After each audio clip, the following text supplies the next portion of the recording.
أعوذ بالله من الشيطان الرجيم.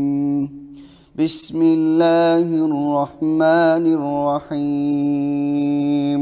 ويل للمطففين الذين إذا اكتالوا على الناس يستوفون وإذا كالوهم أو وزنوهم يخسرون ألا يظن أولئك أنهم مبعوثون ليوم عظيم يوم يقوم الناس لرب العالمين. كلا إن كتاب الفجار لفي سجين وما أدراك ما سجين كتاب مرقوم.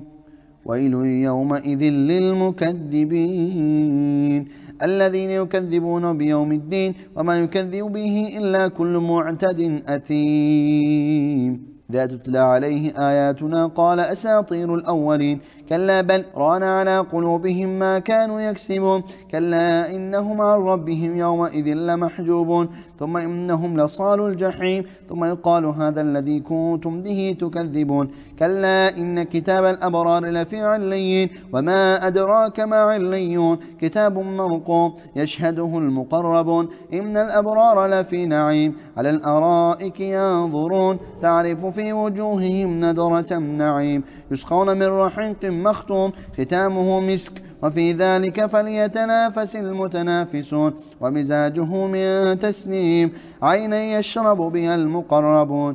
إن الذين أجرموا كانوا من الذين آمنوا يضحكون وإذا مروا بهم يتغامزون وإذا انقلبوا إلى أهلهم انقلبوا فكهين وإذا رأوهم قالوا إن هؤلاء لضالون وما أرسلوا عليهم حافظين. فاليوم الذين آمنوا من الكفار يضحكون على الأرائك ينظرون هل ثوب الكفار ما كانوا يفعلون.